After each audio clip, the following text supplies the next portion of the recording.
The sky was painted in dusk, its crimson bleeding across the horizon like a warning.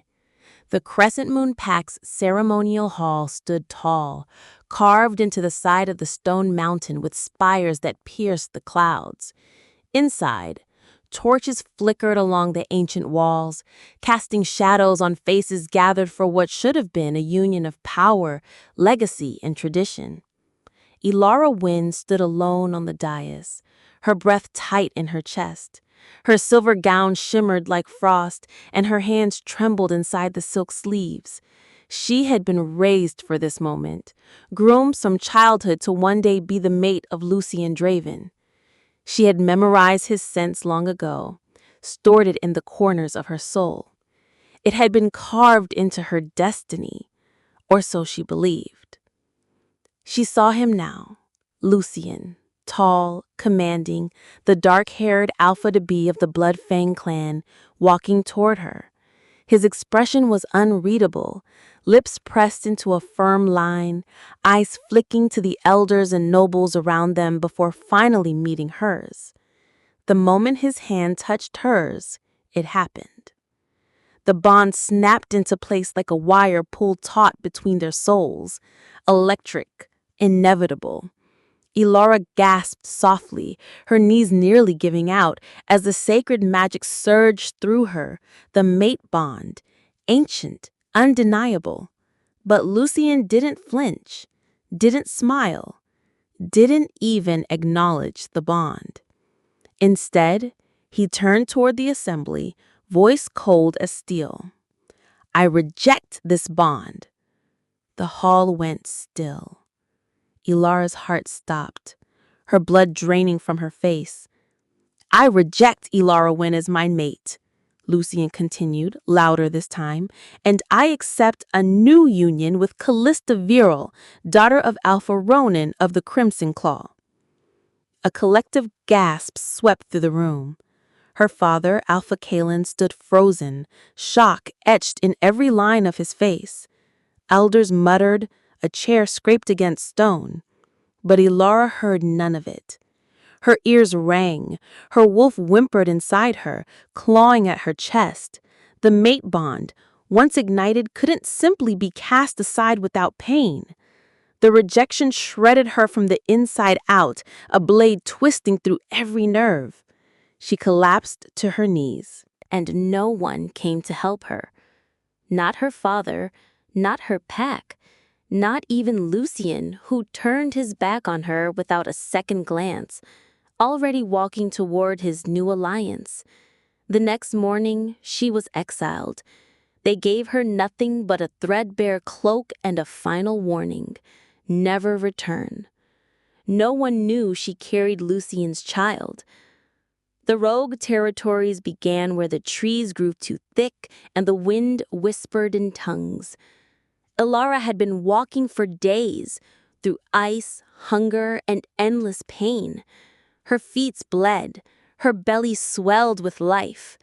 Every night she curled against the base of a tree, hiding from wolves who would kill her on sight. She dreamed of fire and Lucien's voice, his rejection echoing through her bones.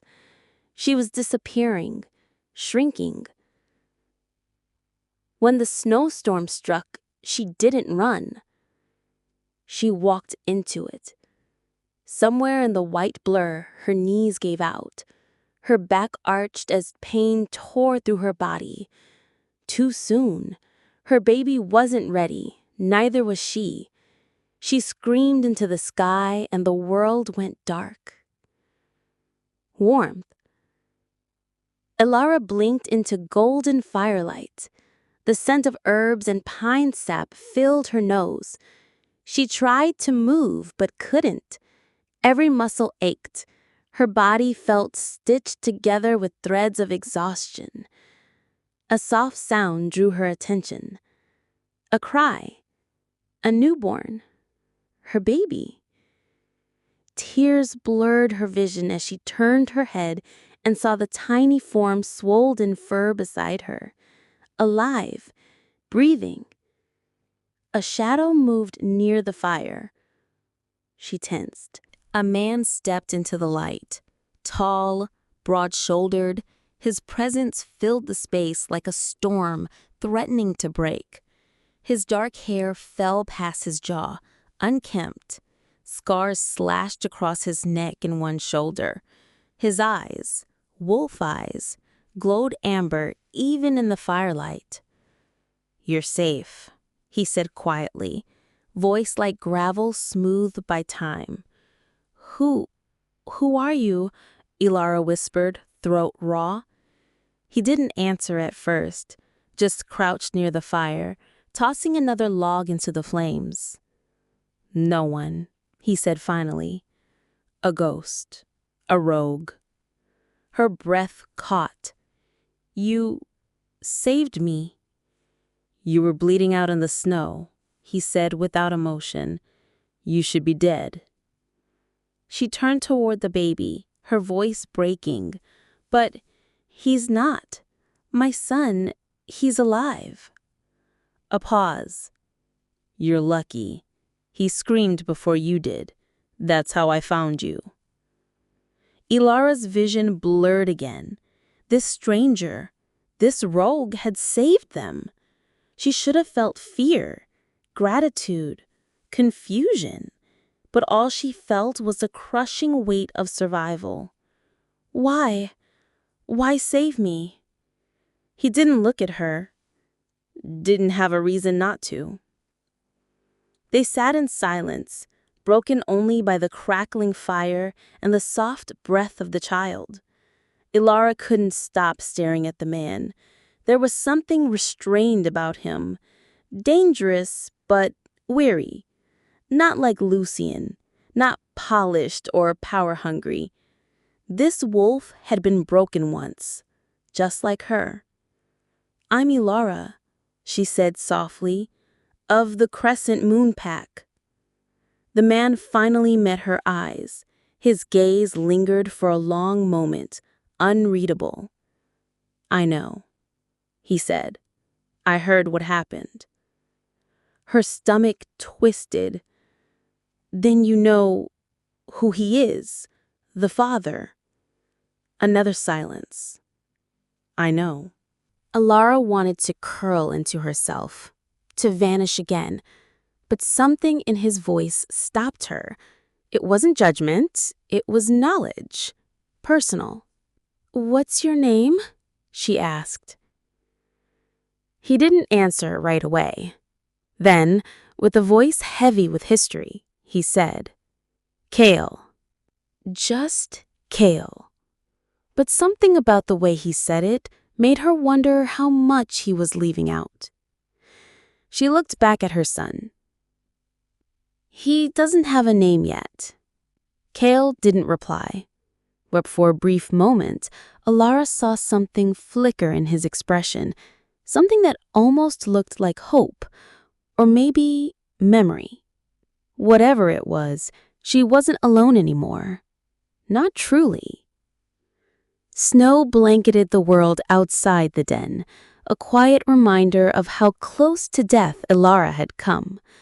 The rogue's shelter was hidden in a craggy slope of the northern forest, an old hunter's cabin reinforced with stones, wood, and layers of silence. No pack patrols came this far, no war cries, just the endless hum of wind through pine. It was the perfect place to disappear. Elara spent the first 2 days drifting between fevered sleep and half-conscious pain. Her body ached from the delivery. Her arms trembled when she held her son, but she refused to let go. He nursed quietly against her, small and warm. A piece of Lucien, yes, but also a miracle of her own blood and spirit. Kael said little. He brought her water, soup laced with herbs, fresh cloths for the baby. He moved like a wolf, even in his human form, silent, purposeful, always watching. He slept by the door, one hand on a dagger, back against the wall. She never heard him shift, never saw him rest. It was only on the 3rd night that she asked, voice low, "Why did you really save me?" Kael didn't look up from the stew pot. He told you. You screamed. You could have left me. He stirred. I've seen enough death. That wasn't a full answer, but it was the closest he'd given. Elara leaned back on the furs, cradling her son. He had her eyes, Lucien's jaw, and a spirit she didn't understand yet. She hadn't chosen to bring him into the world like this, alone and shamed. But she would never abandon him. Not like Lucien had abandoned her. What's your story? She asked. You live out here, like a ghost. You know who I am, but I know nothing about you. Kael's jaw tensed. The fire crackled between them. I was once the heir to a pack, just like Lucien. Her heart thudded. But I wasn't chosen, Kael continued. I was the firstborn, but not the favorite. My father named Lucien as Alpha. When I questioned him, he branded me a traitor and cast me out. Elara stared at him. Lucien is your brother? Half-brother, Kael corrected quietly. Different mothers, same father. Everything inside her stilled. Fate, it seemed, had a cruel sense of humor. You saved the mate she rejected, she whispered. No, Kael said, finally looking at her. I saved a woman bleeding in the snow. Who she used to be doesn't matter here. Elara met his gaze, searching for mockery or bitterness, but found none. Only a guarded kind of truth. For days, she tried to understand him. Kael was a contradiction, sharp but kind, distant but attentive. He never asked about her past, never prodded.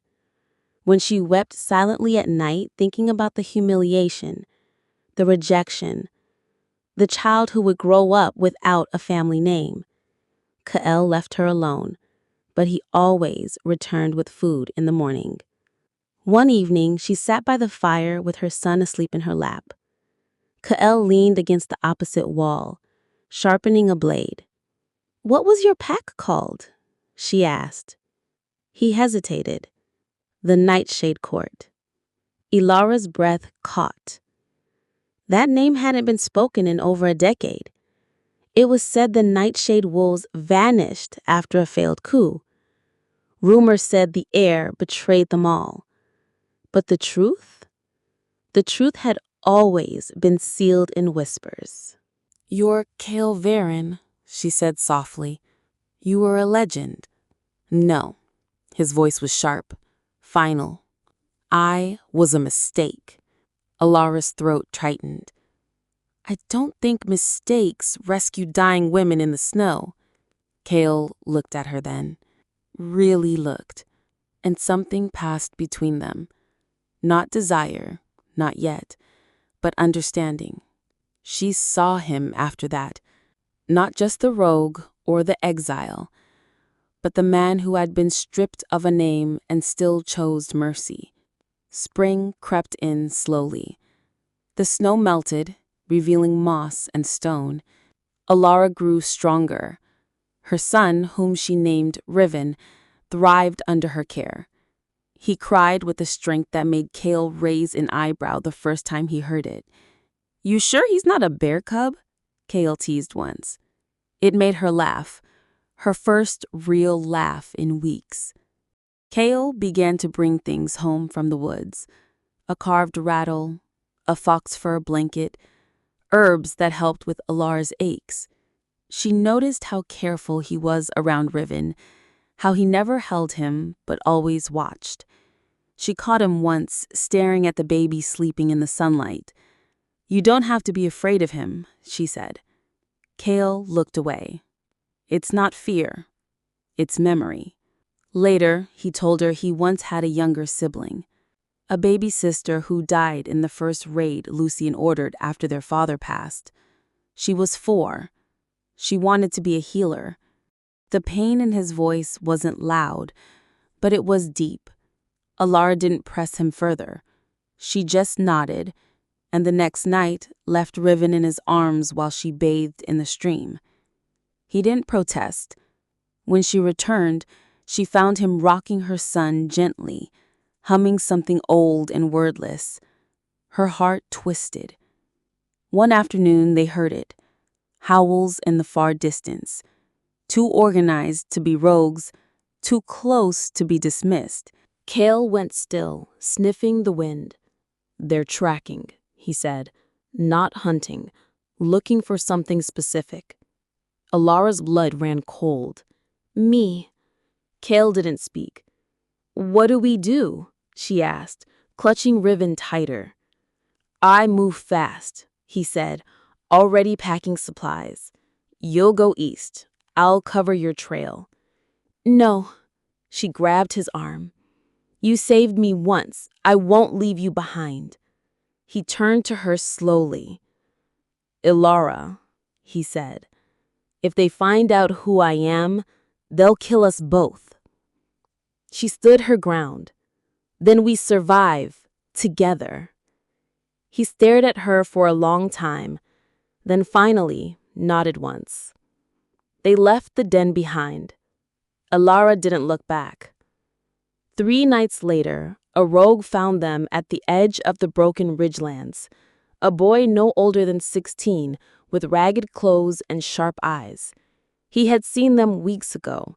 He remembered the child, and he spoke the name Lucien like it was poison. Elara's breath caught. Word had spread. The daughter of Crescent Moon lived with Lucien's child, and she was protected by a ghost. "You're not safe anymore," Kael said that night. "They'll come for him and for you." Elara held her son to her chest, a chill crawling down her spine. "They don't get to take him," she whispered. "Not after everything." Kael didn't reply, but the next morning she found a sword at her bedside. Her hands trembled as she picked it up. "I thought you were done fighting," she said. Kael's voice was low. "I never had something worth protecting, until now." The moon was nearing full, heavy in the sky like a watching eye. Elara and Kael moved from hiding place to hiding place, caves, abandoned watchtowers, crumbled ruins swallowed by vines. Riven grew stronger with each passing week, and so did she. The weight she carried, the shame, the betrayal, the fear, was slowly shifting into something sharper. Resolve. Still, the world was changing around them. Whispers carried on the wind, packs shifting, old power waking. What had started as a secret rejection was now becoming a war of bloodlines. The news reached them by way of a scar-faced traitor who knew nothing of who they were, only that rogue camps were burning, that the Crescent Moon Pack had gone silent, and that Bloodfang wolves were seeking something or someone. Kael stayed silent as they listened. Elara asked questions, calm and precise, her voice never trembling. When the man finally left, Kael turned to her. "You're not afraid." "I am, but it's buried beneath something louder." "What?" She looked down at Riven, sleeping in the sling wrapped tight against her chest. "Anger." Kael gave a single approving nod. They kept moving. And slowly, Kael stopped walking behind her. He began to walk beside her. There were moments between them that Elara didn't know how to name. The way his hand lingered a second too long when he handed her firewood. The rare nights when she caught him watching her. Not her wounds, not her weakness, but her strength. Once she caught a fever and collapsed in the middle of a clearing. Kael picked her up without a word, carried her back to shelter, and stayed up through the night feeding Riven. He whispered stories she couldn't understand in an old Kung, long abandoned by packs. When she woke, he was asleep beside the child. one hand resting lightly on Riven's chest. He didn't say anything about it, but he didn't pull away the next time she touched him. And when she kissed him, hesitant, questioning, he didn't run. But peace was short-lived. The blood-fang wolves found them a week later. Elara smelled them first. Too clean, too calculated. Not rogues, not wanderers, soldiers. Kael pushed her behind him without a word. Riven was strapped against her chest, wide-eyed, sensing the tension in her pulse.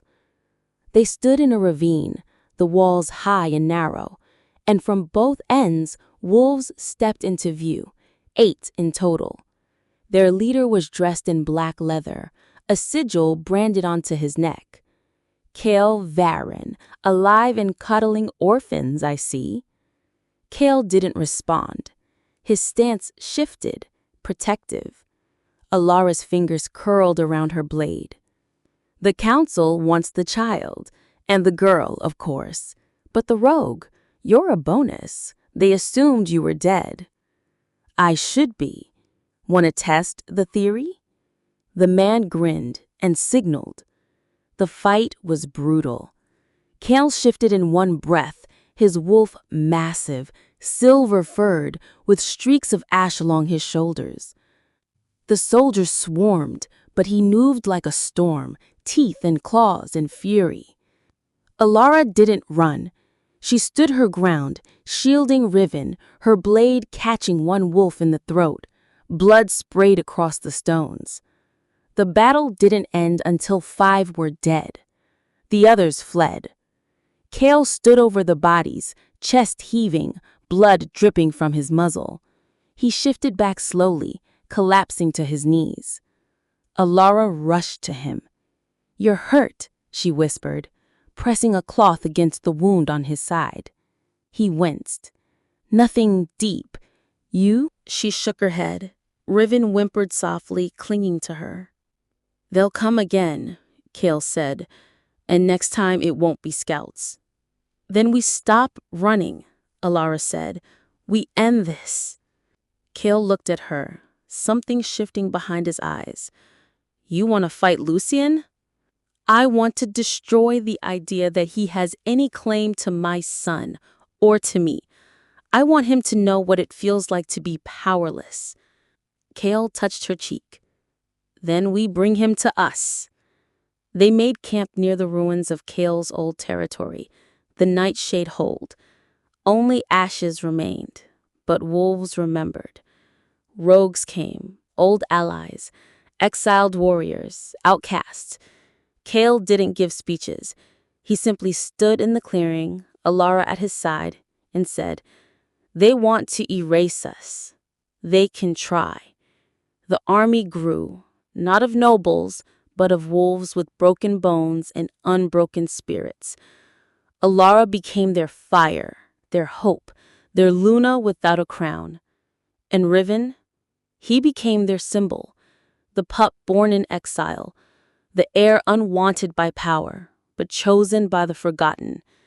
Lucien arrived with an army, the Bloodfang pack, armored in black and gold, the council wolves smug and sure.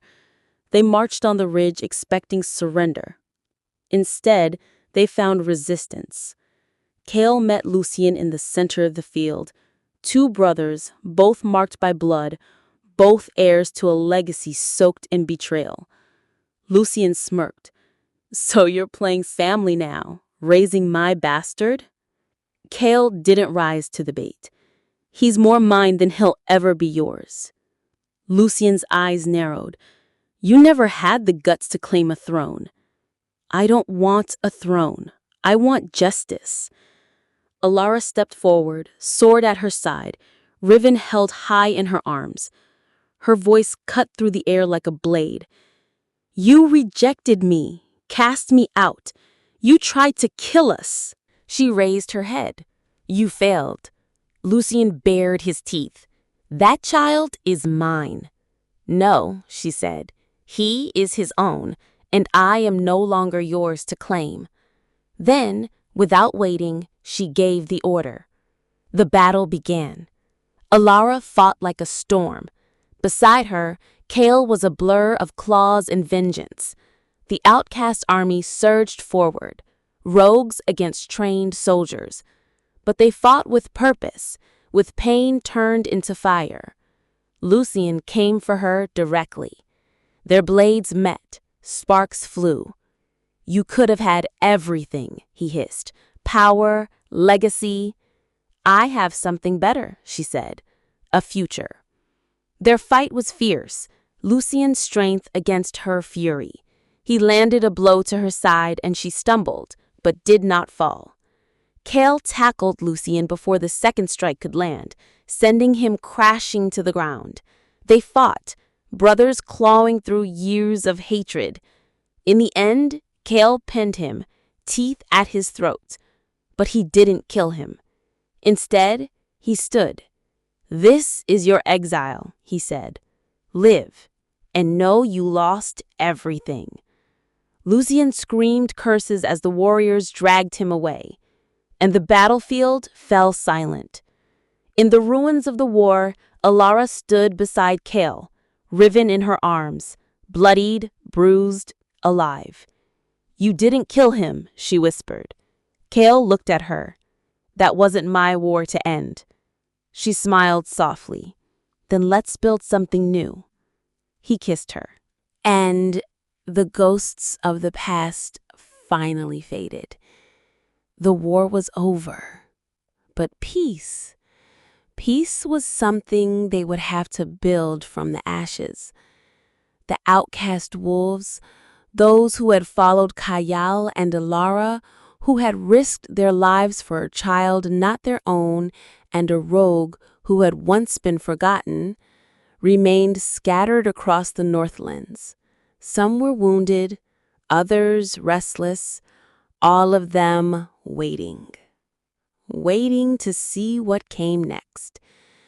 Kael stood before them, not as a king or an alpha, but as something new. A rogue who had never asked for loyalty now found himself at the center of something larger than vengeance. But Kael didn't speak to the crowd. Elara did. She stepped forward, ribbon on her hip, her posture firm, her presence commanding. Snow drifted through the air like feathers as her voice rose over the quiet murmurs.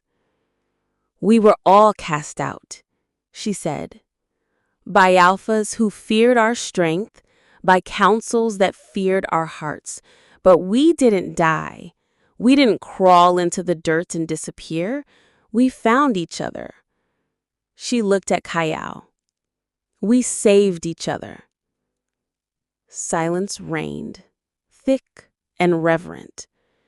She turned back to the wolves. "This child, my son, was meant to be a legacy for the Bloodfangs, a weapon, a claim. But he won't be. He will grow in freedom, not in chains, not under anyone's thumb." Her gaze swept the crowd. "None of us will." A murmur started in the back, low, like the beginning of a song, a sound of agreement, of belonging. And when Kael finally stepped up beside her, he said only one thing: "No more packs. Just a family." From that moment, something ancient was broken, and something new was born. They called their territory the Hollow, built where the Nightshade hold once stood. But it was not a pack in the old way. No ranks, no blood hierarchies, no rituals soaked in fear. It was a haven. Kael rebuilt it with his own hands, stone by stone, beam by beam. Elara oversaw the food stores, the education, the pups. Warriors trained in the open fields. Healers tended to both body and mind. Wolves of every background, runaways, exiles, abused betas, and castaway omegas came. Not because they were bound by oath, but because they were seen. For the first time in centuries, the rogue wolves had a home that wasn't a hiding place. It was a future. Elara sat by the hearth one night, Riven asleep in her lap, Kael beside her carving something from wood. His hands moved with calm purpose, his sleeves rolled up to the elbows. His scars, once signs of exile, were now symbols of survival. She watched him in the firelight, a soft smile on her lips. I used to think home was something given to you, by blood, by name. I thought if I was the perfect daughter, the perfect mate, I'd earn it. Kael didn't look up. You earned it the moment you refused to die. Elara's throat tightened. He handed her the carving, a small wolf, etched with care. For Riven. She took it, fingers brushing his. You love him. I do, he said simply. And me. Kael turned his gaze to her, eyes steady and clear. I don't love you because you survived. I love you because you chose to fight when everything told you to stay broken. I love you because you saw me when I had nothing left to give. She reached out, cupped his face in her hand. Then stay. Not because you owe me, not because you saved me, but because this, us, it's real. Kael leaned into her palm, then kissed it.